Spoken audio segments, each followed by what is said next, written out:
Watch. Amy Schumer's post-Oscars 2022 memo. Sometimes, life has a way of blindsiding you in the best way possible. And this was one didn't see it coming twist that survivors Ricard Foyé wholeheartedly embraced. Since he was 12 years old, the season 41 castaway dreamed of being a dad. But he never quite knew what that would look like. "I am not straight, I am not going to have a wife," he shared with E! News. "There's no way I'd be able to get a surrogate." And then came life's greatest reward, now husband Andy Foyé. After the two met volunteering at a queer youth camp in 2015, they eloped on New Year's Eve, with a bigger wedding that followed in May 2018. It was then that Andy, inspired and guided by his transgender community, told Ricard he stopped his hormone treatments. He was ready to try having kids, to carry them on his own. Just over a year later, in June 2019, they welcomed daughter Aurelia. Though they sadly suffered a pregnancy loss amid the pandemic, son Lucia arrived in June 2021, just weeks after Ricard returned from filming Survivor. Andy, who runs housing programs for homeless youth, aptly calls himself a seahorse dad, as male seahorses give birth to their babies. In all the scenarios Ricard, 32, imagined, none played out like this. "My mind was so closed off to the idea of that," he explained. "And then we met and I learned so much more about my queer community and so much more about what's possible. He taught me, like, oh no, I can get pregnant." I was like, what? So, keep your mind open to embracing whatever life hands you because I didn't see any of this coming.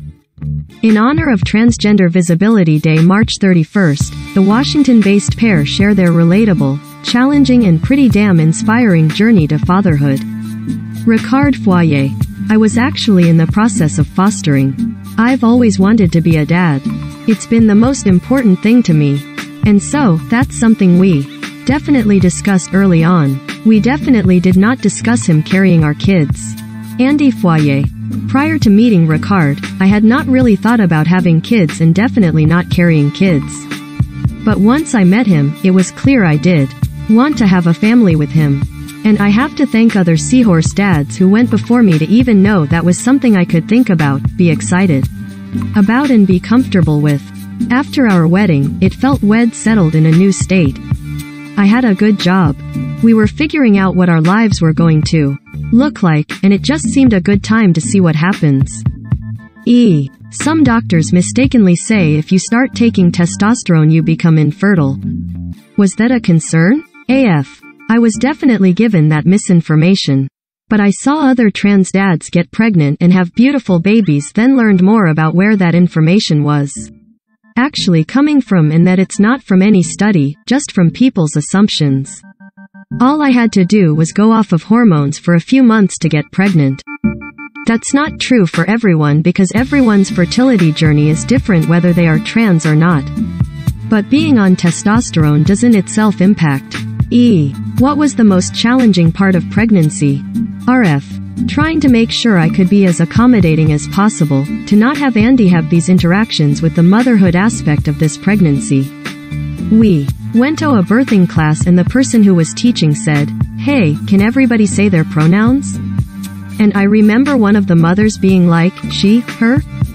Like, so much confusion of, why are we doing this?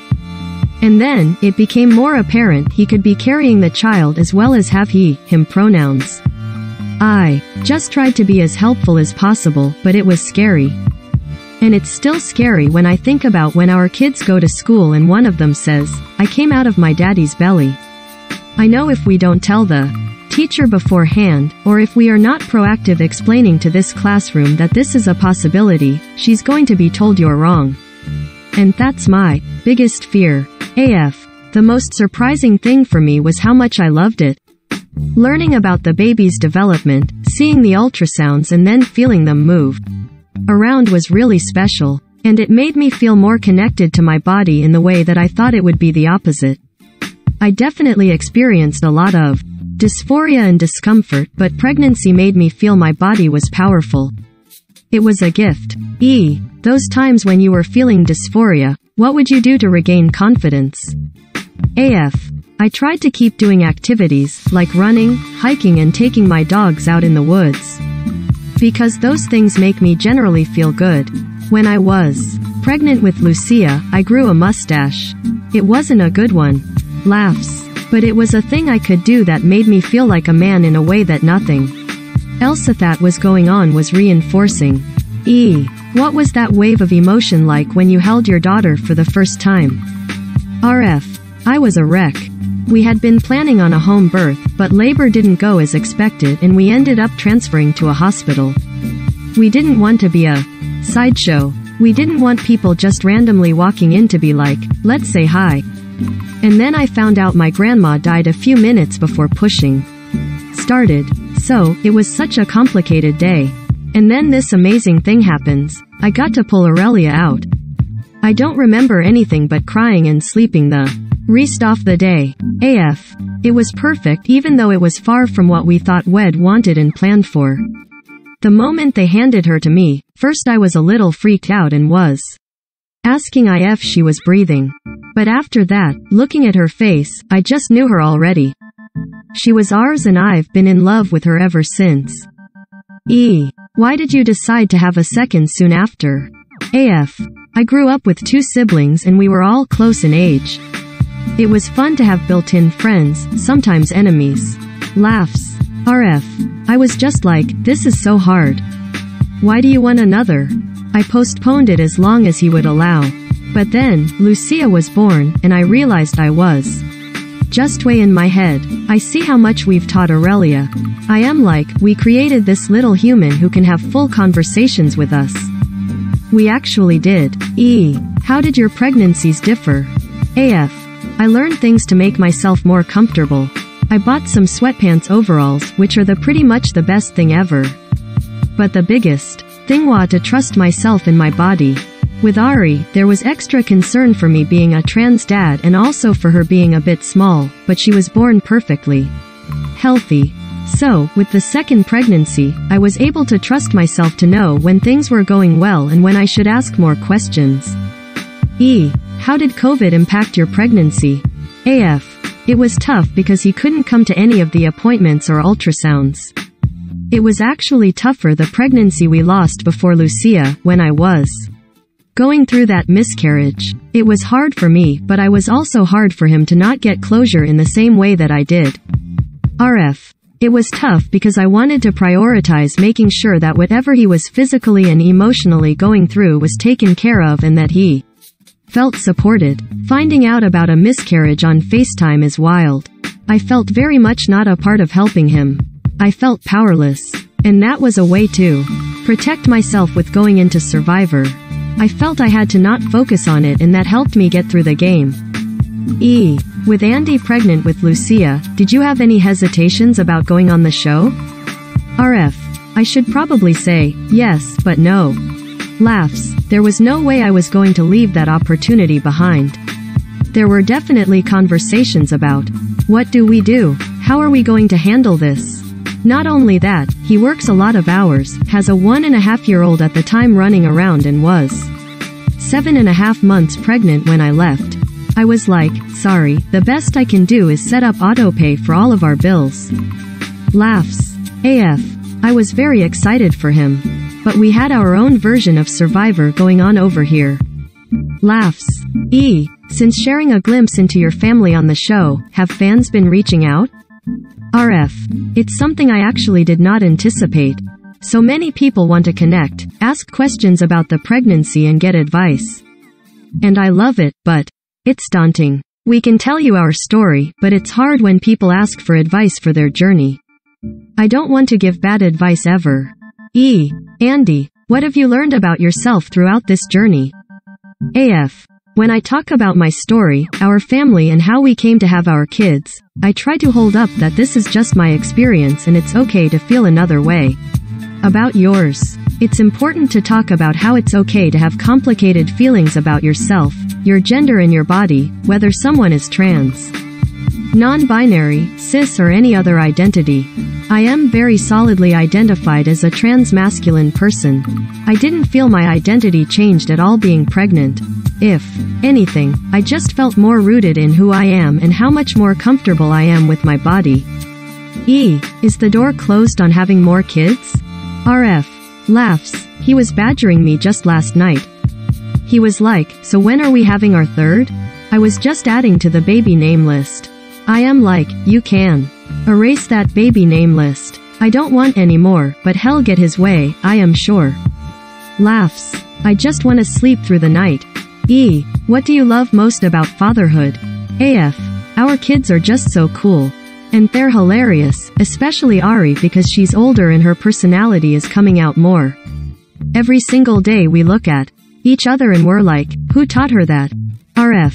It's so weird. AF. The other day she said, I prefer to use the purple toothbrush, and we're like, prefer? You're too. What are you talking about? RF. I thought they would just mimic us, use our mannerisms and phrasing until they were older. But she's going to be the person she's going to be, and that's all on her. We're here to help her grow, and it's really cool to see that, at such a young age, she is her own person. And Lucia's getting there. He's hilarious. Your kids are young, so how do you talk about gender and orientation in a way they can understand? RF. What's funny is how much kids are capable of understanding. We don't use watered-down terms. We are very vocal and correct with the words that use. And by just explaining over and over, some families have two moms, some families have this, we try to make space for all types of situations and make them know what they may see in the real world. Andy, over the summer, you started back on testosterone. How are you feeling? AF. I am feeling great. I am feeling like my body is mine. I certainly feel older than I did. Laughs. I was lucky and privileged in that I was able to access healthcare when I decided I wanted to start a medical transition, but I had to fight for it. It wasn't covered by insurance. It was a lot of money and sacrifice to get access to hormones, top surgery and things that I needed. But they absolutely saved my life. It is as imperative that young trans people have access to appropriate gender-affirming healthcare as for anyone else to have access to any healthcare. Not having it is life-threatening. Watch. Laverne Cox talks protecting trans lives for Pride Month. Legacy maker. What message do you want to send to trans youth today? AF. While they're receiving awful messages from their governments, their schools and sometimes their parents and media, I hope they're also getting to see trans adults who are happy and at home with their families and bodies. And know that their futures are as open as anyone else's, that their identities are completely valid, wanted and needed in the world. RF. The messages we send now are the messages they're going to carry with them. I may not be trans, but the hurtful things that family members, strangers are. Teachers said to me as a queer kid, as a little gay kid, before me even understanding what that meant, they continue with me. Little kids feeling so ashamed of who they are from the outside world and confused about who they are on the inside sucks, and it's not fair. I hope that trans kids can feel authentic in who they are at some point in childhood, not have to wait until they're an adult and figure it out too late. Ask us whatever you want to ask. We really are open to communication, and we want to help. AF. People are always welcome to reach out. There are also lots of other trans dads out there, Freddie McConnell, Bennett Caspar Williams, Caden Coleman, Danny Wakefield, who are doing a lot of work and advocacy.